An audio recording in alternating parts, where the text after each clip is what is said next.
It's going to be a great time. We're excited. Allyson, the show is yours. All right, so before I get started, I'd just like to thank everybody for coming today. I know some of you have finals that you're studying for during finals week, so I want to say thank you for coming, but we're going to dive right into my presentation.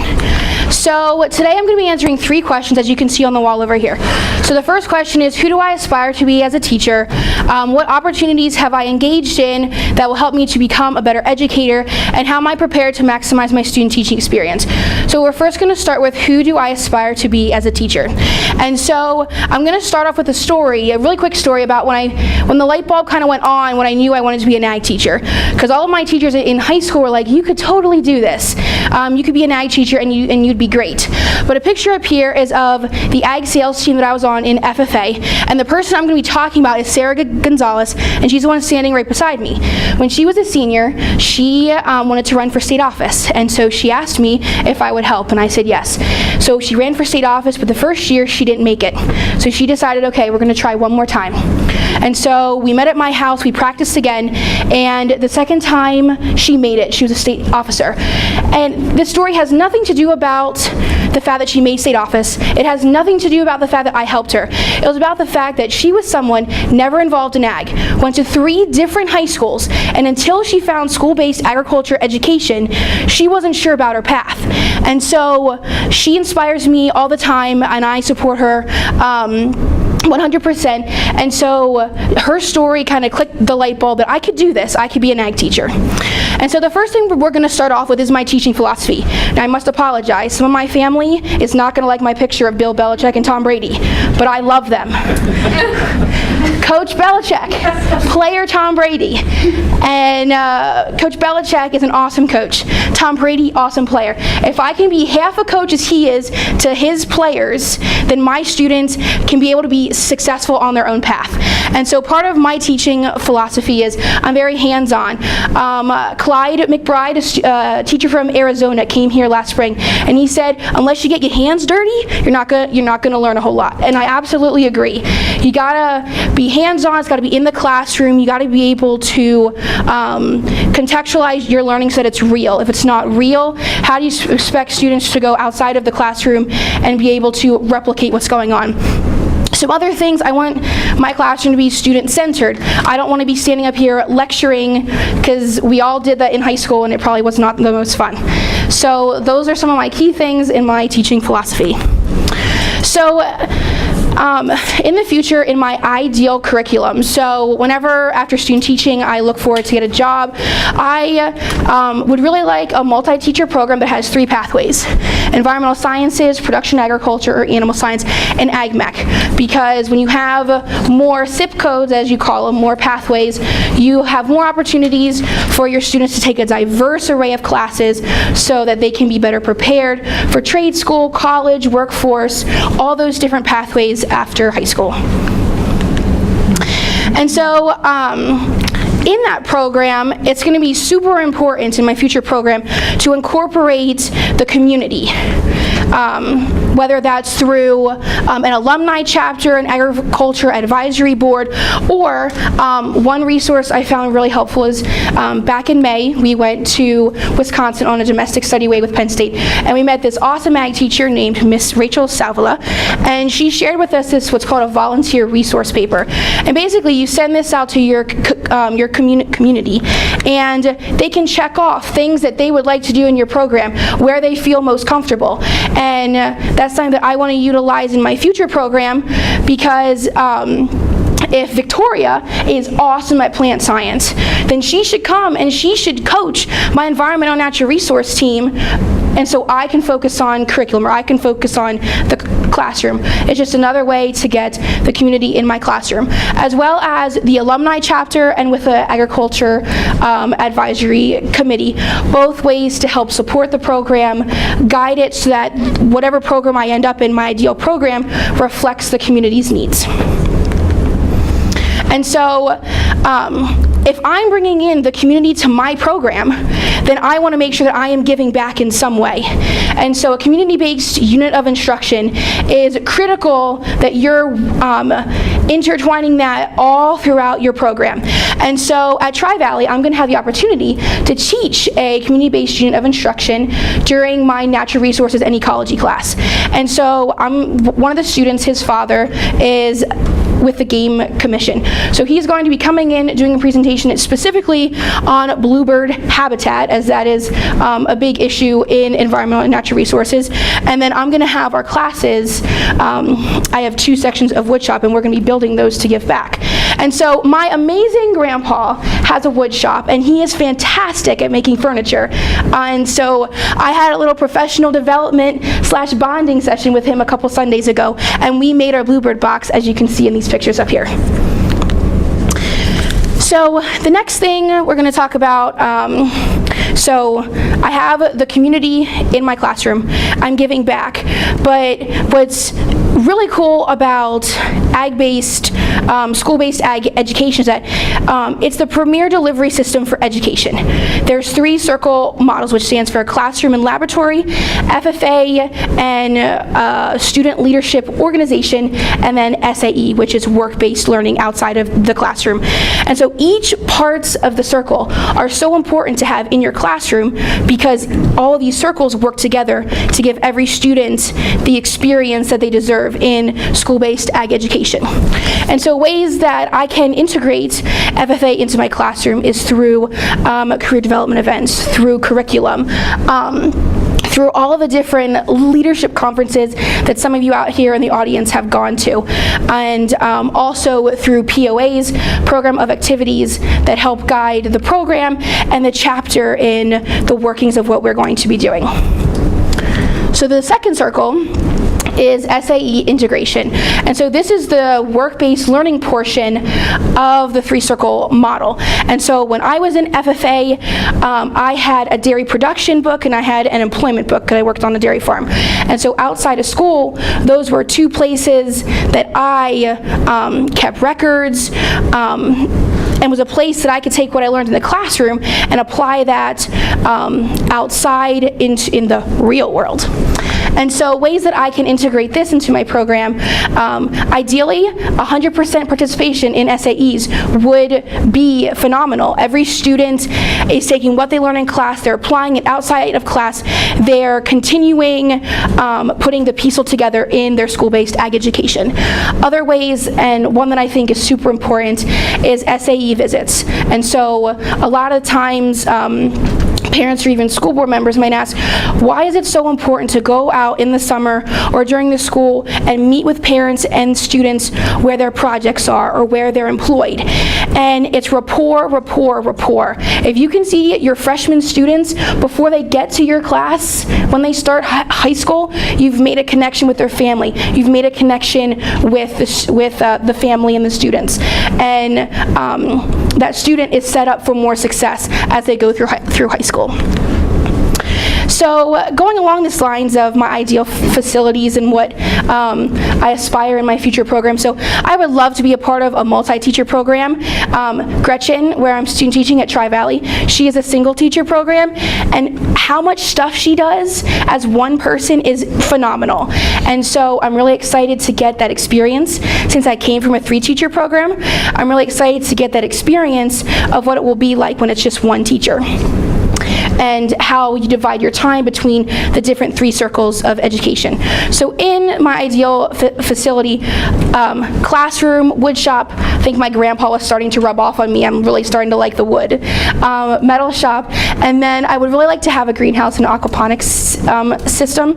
I'm very passionate about environment and natural resources, ecology, and so having an aquaponics system and a greenhouse would both be a way to integrate that into my classroom, but also a way to integrate the biology, the chemistry, ag business, business courses that around the school could be a part of. Agriculture is not just a standalone. It's something that connects all your core subjects into one.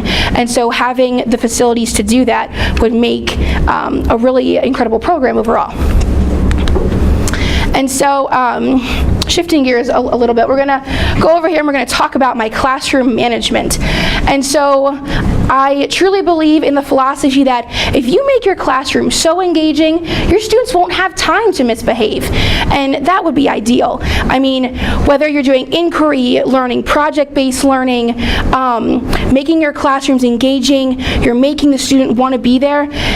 And so the goal is that you would have less classroom behavior issues. But so my poster's over here, so I have a discipline thermometer. And so just like when you're sick, the higher the temperature, the worse it gets. And so that correlates to the classroom. And then I have my classroom expectations.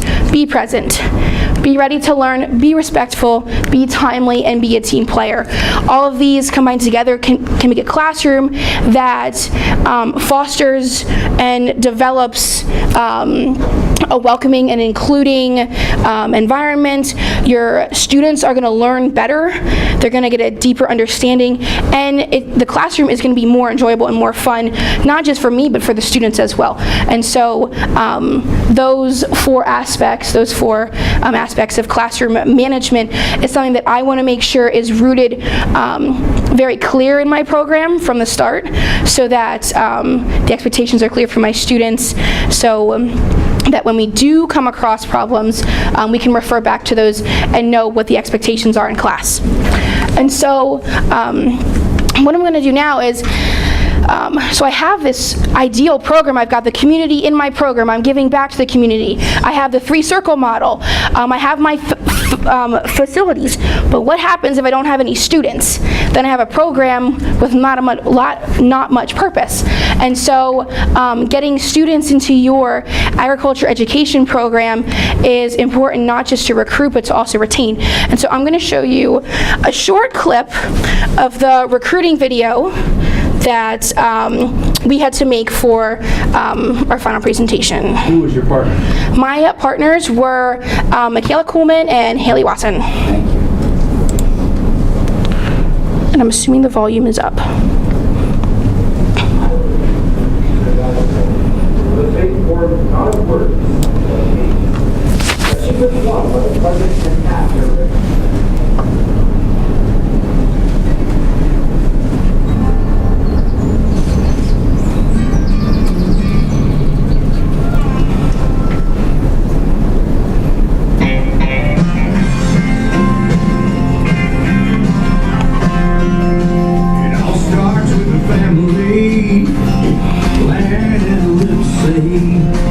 Say a prayer that the roots grow deep, 'cause it's all grown naturally.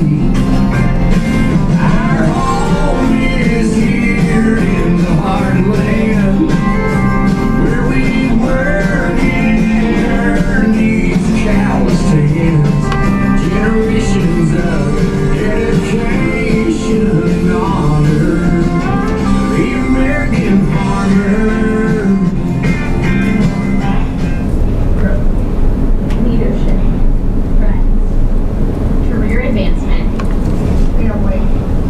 So that's just a small sampling of the video. And so that is something that I think is very important in your agriculture program, to have recruiting tools.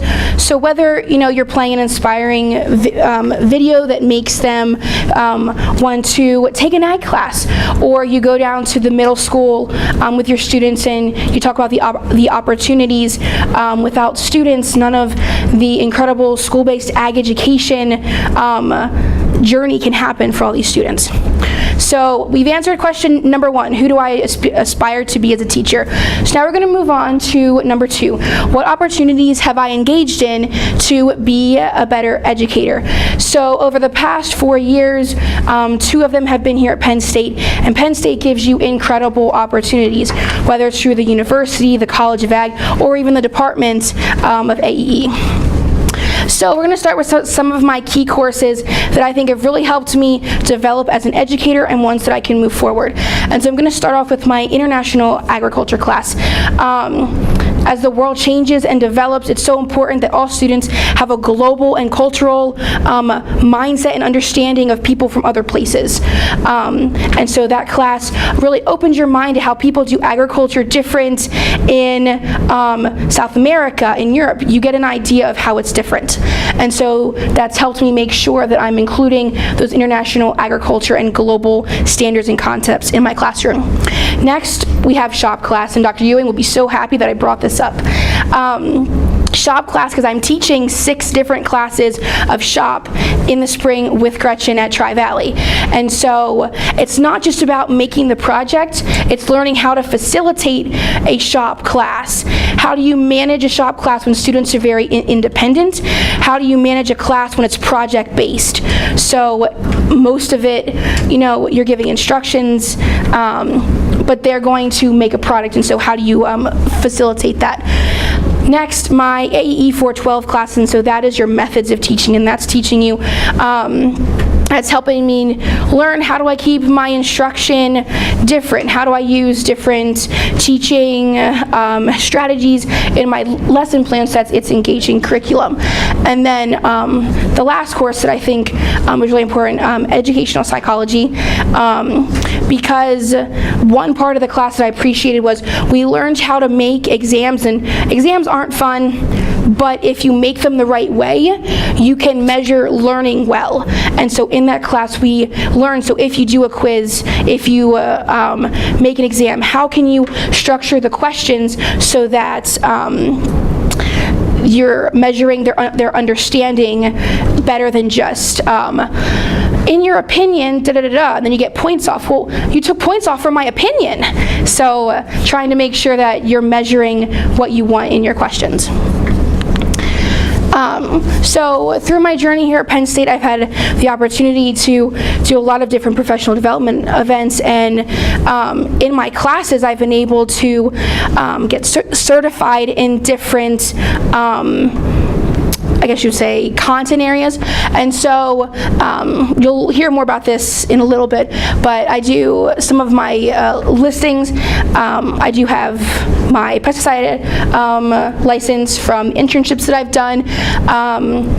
I have my Serve Safe Food Handler accreditation as well, and just some other ones, youth quality care of animals. But the real question is, why are these important? It's not just important for me to list those up here of why I have them, but it's why is it important that I have them? And all of these up here are potential certifications that my students could get while in high school, which makes students more hireable in the workforce, and also you're just getting them more experience before they get out into the workforce. So one of my favorite professional development events that I was able to take part in while during my journey here at Penn State was this past June. I went to Pontiac, Illinois, and I took part in a CASE Institute. CASE stands for Curriculum and Agriculture Science Education. And so basically, for 2 weeks, you immerse yourself into a certain course that you want to learn about. And so mine was natural resources and ecology. And you go through the entire curriculum. And so I am able to use that now student teaching and beyond. But more than that, I was able to meet some pretty awesome ag teachers from Iowa, from Arkansas, from South Dakota. And we still email, we still talk. And so I have those connections and those that networking that I can use in the future as I'm looking to develop new courses or have questions as I go. And just to keep adding on to that, some of the other professional development events that we've done, just last week we were in Nashville for the National Association of Agriculture Educators Conference, and we got to go to a variety of workshops that help build our content knowledge, that help build how can we teach certain subjects better so that our students can understand them, along with some pre-service teacher programs that I've been able to attend, the FAST Symposium in Nashville, and also the National Pre-Service Teacher Conference at the National Convention. And so pulling it all together, you bring my internships, you bring my life experiences, that kind of shape me who I am and how I'm going to use those to be a better educator. Starting off, I grew up on a dairy farm, still have cows, love my cows, and we do some crop farming, so I have all those different life experience to pull together. I was able to be a research assistant on the Southeast Agriculture Research and Extension Center in Lancaster, and so I learned a lot about, even though it's not directly inquiry-based learning, you learn scientific method, you learn procedures of how you're supposed to collect data, and all of that can be transferred into the classroom as well. For Penn State Extension, I had the opportunity to be a crop technician, so really enjoyed my experiences there, learning more content, but also how to communicate with people, how to interact with whether it's consumers or your community, and be able to bring that into your program. And just two more. I am a 4-H leader in Lebanon County, so I work with kids aged 8 to 18, which is a really great experience to have before teaching. And also last year ago, I was a counselor for Shavers Creek Outdoor School. So all great experiences that when you pull them together are ways that next semester student teaching is going to help me be more successful in the end. And so during a lot of these experiences, I've had the opportunity to work on how I'm going to be culturally inclusive in my classroom, which is one of the most important things as you go forward, that anyone and everyone feels welcome so that they can, take an ag class and feel that they can be successful in your program. And so in Wisconsin, on our domestic study away, we had an LGBTQA panel, and so we got to hear stories, experiences, and reflect on that of how in the future can I do better? How can I be better for my students? And one sentence that really sticks with me that we heard in Nashville, the NAAE conferences, treat others as they need to be treated, because everybody's different. And so that's something that as I move forward, these experiences with global learning in agriculture, that conference that I did online, all of those culture experiences will help me go forward, making sure that my program is welcoming to everybody who wants to take part in ag education. So we're on the third and final question. So how am I prepared to maximize my student teaching internship? So my internship starts in January, and I am teaching with Mrs. Gretchen Dingman at Tri-Valley High School. So I'll give you a little bit of background on the school. It's a one-teacher program, like I said before. So she still has multiple pathways of classes in her program. She does so much for a one-teacher program, which is really inspiring, and I'm excited to work with that to see how do you change things and make things different when you have one teacher that has to identify all three circles of the three-circle model. And so also their pathways are ag, mech, environmental science, and then your production, agriculture as well. So one of the most important parts from the education standpoint of an ag ed program is it's called Chapter 339, and it's a part of the Pennsylvania Department of Education. And so basically an approved agriculture program has to meet certain standards. And so I went through Tri-Valley's program using these standards and picked out just a couple where I think that they absolutely excel at. And the first one is their advisory committees and using their LACs, which stands for Local Advisory Committee, to help them with their ag education program, getting those community members in their chapter, helping to guide the program so that their program can reflect what the community needs. And then another area that I think they really excel at also is their work-based learning, which is through the SAE portion of the three-circle model.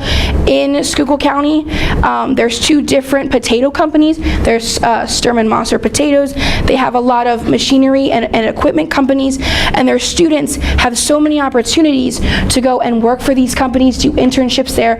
And so having that opportunity for their students students in their program is just another way that Tri-Valley really excels in regards to these standards. So moving on to what I'm going to be teaching.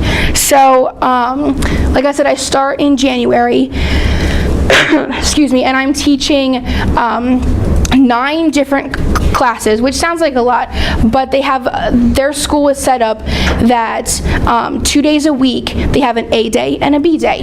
And so on those days you have classes that rotate. And so this is a representation of what units I'm going to be teaching. And so, as I said, I have 6 different Ag Mech classes. So I'm teaching everything from advanced wood shop to wiring switches to disassembling an engine to making those button lap welds.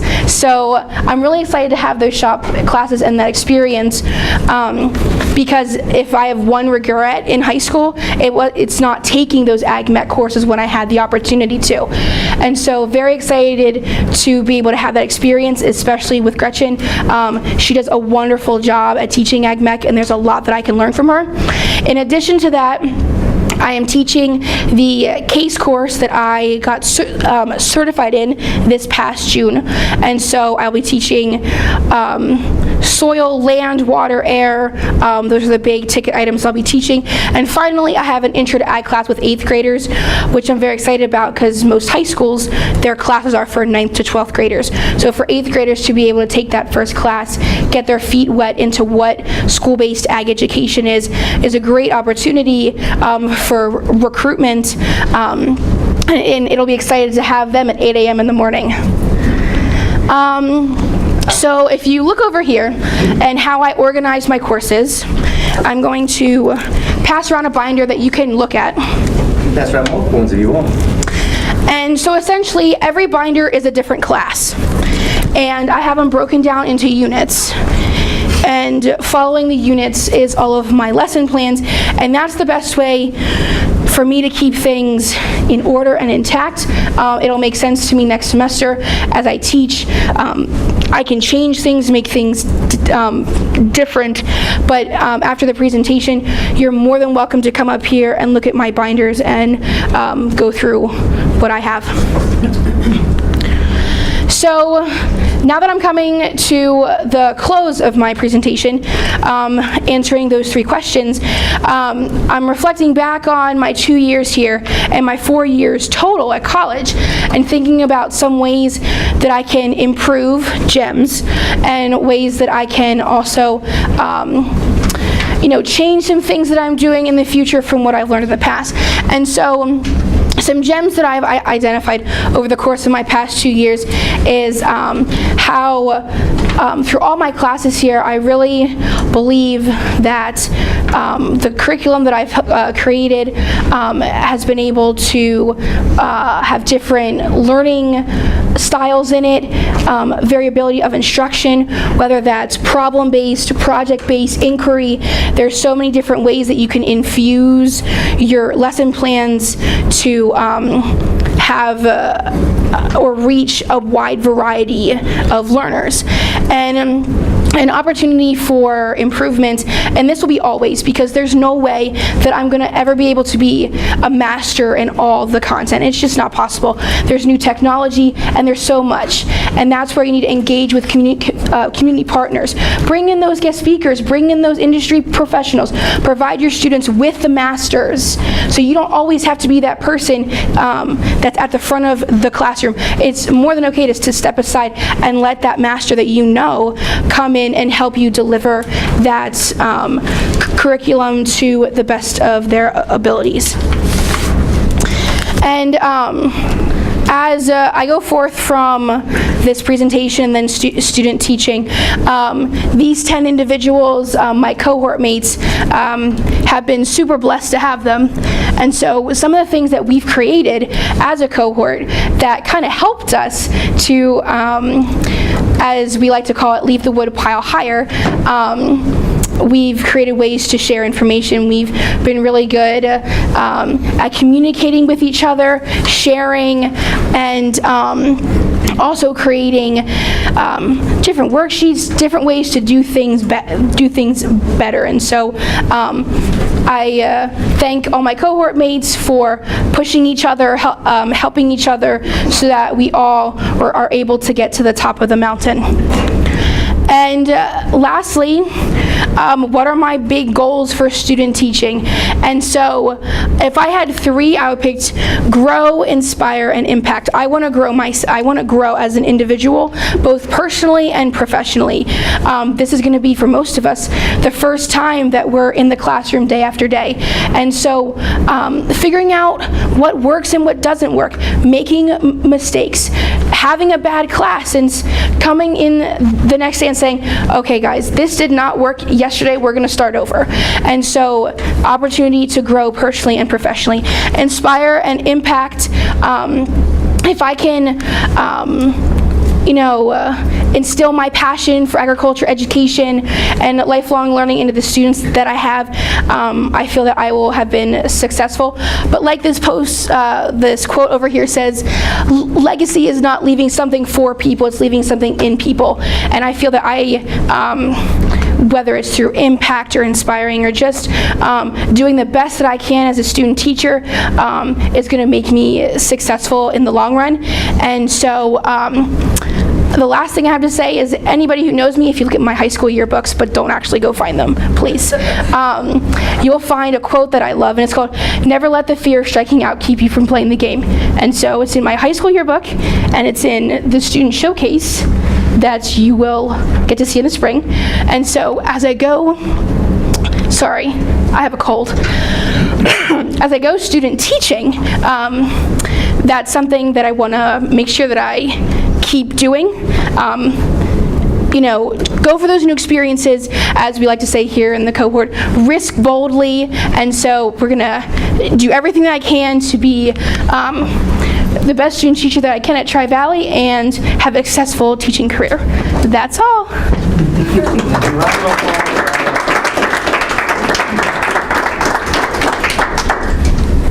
Any questions? Yeah, there's going to be some questions. Thank you for sharing. We appreciate the hard work you put in this semester. And let's take some questions. You know the score. We'll go to the audience and to our online audience, so folks listening at home, please make sure you're ready to ping us with those questions, and then to the teacher education panel. So, those in the room, who would like to ask a question? Rose. So, talked about your education psychology class. Were there any particular, methods or techniques that stuck out to you that you could share? So, absolutely, great question. So the one thing that the teacher really pushed is, to each his own opinion-wise, but she really stressed not using short answer questions because there's ambiguity in them, and how are you supposed to measure every student when all of their answers are different?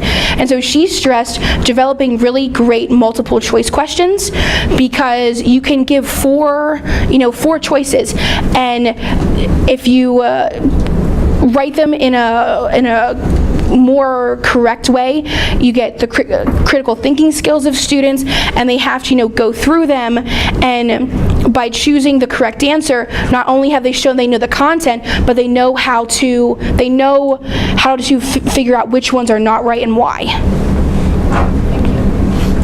How about from our online audience? Tiffany, do we have anybody have a question? We actually have 2. So we'll start with the first one. This is from Jillian Gordon. Oh, love her. What is the biggest challenge that you believe that you will face as a student teacher? So while Allison thinks on that, let everybody know Jillian Gordon is a PSU Ag Ed 15 graduate currently teaching agriculture in Athens, Georgia, Clark County Schools. So my response to that, what do I think is going to be the most challenging? And there's a lot of different ways that you could take this. You could do it curriculum-wise, but I'm going to do it as time management-wise. The program I came through was on block schedule, and Tri-Valley is on periods, and with 3 minutes to change in between. So I think there's definitely going to be a learning curve, and figuring out how do I transition from one class to the next. If I have a class that goes really bad, I have 3 minutes to tell my mind to get back in the game for the next class. So making those transitions and being prepared and fresh for every new class that comes in is definitely going to be something that I'm going to have to work on. Excellent. Dr. Ross. Good job, Allyson. Thank you. Can you describe for me the professional dispositions of an excellent educator? Oh, that's a tough one, because there's so many that you could choose from. If I had to pick two, narrow it down to two, I would pick honest and I think passionate. If you want your students to connect with you, to keep coming back and taking your classes, you've got to be honest. There's got to be that basis of rapport with your students. And so I think that is incredibly important. And then passion, every teacher is different, but I hope that when I'm up here that I'm like as bubbly as can be because I love what I'm doing. And so I think those two just help make an educator more impactful and more effective in the classroom. Thank you, Allyson. Another opportunity to the audience. Anybody can ask questions. Victoria. So I think we can all agree that here at Penn State we're really blessed with the number of opportunities we have to take advantage of experiences, and I know that you've taken advantage of a lot of them. So looking forward to your career as a teacher, what is one characteristic that you think is important for an experience to really be worth it for your students? So it's not just a fun field trip, it's really worth it. Oh, this is a good one too. I feel like whether it's a professional development for yourself or whether it's a field trip for your students, there has to be like an end goal in mind, meaning that if you're teaching a class, you're not just going on a field trip for field trip's sake. You're not doing an activity for activity's sake. You're doing that activity or you're going on that field trip because it's matching your unit objectives and your goals. In order to, get from point A to point B in learning, there has to be those objectives that you want your students to be able to reach. So whenever I'm looking at field trips or experiences like that for my students, there has to be that thought process of, will this benefit them or is this just something to do? Online. We have another question from Zoom. This is from Mrs. Seibert. What can you do to offer your time and talents to your new PAAE and NAAE cohort? Okay. And so while Allyson collects her thoughts, Ms. Seibert is a 30 plus veteran teacher at Mannheim Central, well respected in our profession, very active in the professional organizations of PAAE and NAAE. Allyson. Also, Allison's active. Yes. So thank you, Mrs. Seibert, for logging on and watching. So if I had to answer this question, how I can give back to PAAE and NAAE, as I become more experienced, there's so many things that you can do, whether you're leading a workshop, whether you're creating a product to push out through NAACOP or through all of the different platforms that you can. Also, taking advantage of the opportunities you have in those too, by joining a committee, just putting yourself out there so that different educators can push around ideas and collaborate. So those are just a couple that, as I go forth, I plan to do because I feel like that makes you a more well-rounded educator when you take part in those professional organizations. Thank you. Dr. Curry. Awesome, you've had case experience prior to actually going out into the teaching field. Tell me how you're going to implement case with all the other plethora of tools that you have in your toolbox as an educator. Where does that fit into how you plan to teach? Okay, so CASE is really great in the fact that it provides you a framework for how you can approach a class. So I am teaching this class, what would be an environmental science class, and so I'm teaching the CASE's natural resources and ecology. So it gives me a framework to start with, but it allows you room for flexibility. So if I want to, add a different activity that I have in my teacher toolbox, or give students other experiences through field trips or through other organizations that can come in and aid in teaching that framework. I appreciate that about CASE. Implementing it, as I go forth, I think a lot of it's going to be, trial and error, what works and what doesn't work, because not everything is designed to work at every program. So definitely leafing through what I have and figuring out what is the most beneficial to use in the classroom. Audience. Out of all the internships and experiences that you've had, which one do you feel has prepared you the most for student teaching in this grade? Well, that's a loaded question. So there's so many different activities through Penn State. I think if I had to pick one, I might say going to the Pennsylvania Educator Conference, just because these are our future colleagues, especially like if you want to stay in Pennsylvania, but they're your future colleagues. You can network with them, and you see kind of what it's like behind the scenes when you're not teaching, when you're not with the students. How do ag teachers have fun? And ag teachers have so much fun at those conferences together because they're seeing friends from across the state, and they're going to workshops, they're enjoying each other's company. And so I think, there was definitely fun to it and growth, but I think it kind of gave me that extra boost of energy, this is going to be so awesome once I'm teaching. Now we're going to go to our online, Facebook or Zoom. All right, this is from Facebook. It comes from Sarah Gonzalez. As you look back at your experiences as a student in high school, what lessons have you learned from each of your ag teachers that you will take with you as you embark on your new journey as an agricultural educator? So in case you didn't make the connection, Sarah's the one that I talked about at the very beginning. So I think the biggest lesson I've learned from my ag teachers, it's okay to fail. Mistakes are going to happen. It's how you respond to them that really matter in the long run. You have a bad lesson, you have a bad day, you come back the next day and you be better. You push yourself to be better. And so learning to fail has been a tough one because no one likes the word, no one likes to know that they haven't met those expectations. So learning that through high school and school-based ag education definitely has helped me this semester, but will help me as I go forth. Dr. Ewing. Yeah. So some great questions out there. Mine's more focused on something specific to the advisory board comment that you made in your presentation. Cool. Okay. I've got to be a little careful about what you mentioned. So you indicated that Chapter 339, you think that's one of the strengths of Ms. England's program that you're headed to. But you didn't go into detail. So give me a little detail on who would make up this advisory board, and then maybe just pick out one or two and tell me why they're members of that advisory board. Okay, so essentially an agriculture advisory board is a community of people that live, it can be in the school district or not of the school it serves. And so it can be, farmers and producers, it can be ag businesses, it can be school board members, it can be administrators, it could be parents of former students. It's people that when they come together can help guide the program. So this could be helping the teacher develop what curriculum should be taught based on what the community needs. In Tri-Valley, very big on wildlife and fisheries, environmental science, poultry, and dairy. Those are the big chunks, and also potatoes. And so on the advisory board at Tri-Valley, they have a representative from Sturm and Mosser.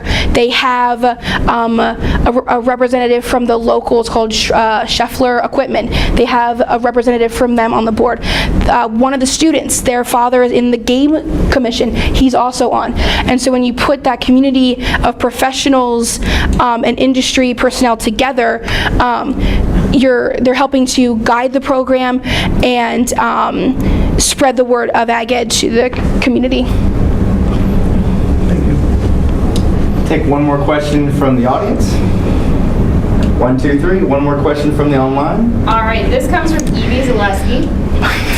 She wants to know, how do you plan to stay organized during unannounced fire drills and snow days, seeing that you have an A and B day schedule? Okay, so while she thinks on that, Evelyn Zaleski is currently working for Davy Tree and was a graduate last year and student taught at McGuffeyville.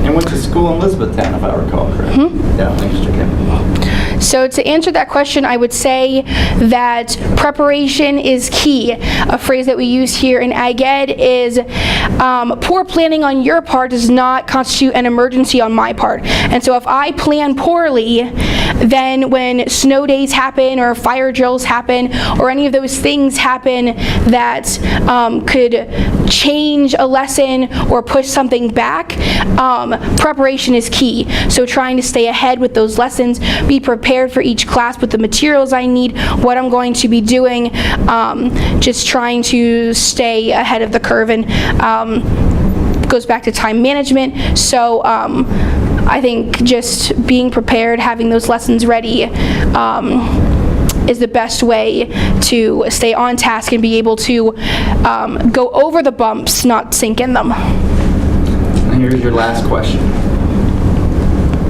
I would like for you to provide a specific example of academic reinforcement or integration in the units you will be instructing as a student teacher. One specific example. Okay, so I'm going to use my ideal facilities as my example.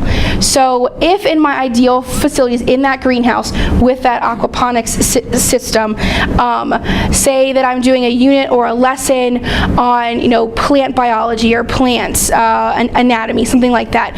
I feel like when the way I interpret academic integration is how am I getting other parts of the school and other core content areas in my program. And so if I use that facilities in that unit, that's way I can pull in, Miss Smith, the biology teacher, and bring her in my classroom, bring her students, a way to get other academic areas in my program to make it more cross-curricular and not just an ag program that's standing alone. Well done, Allison. Round of applause for Allison.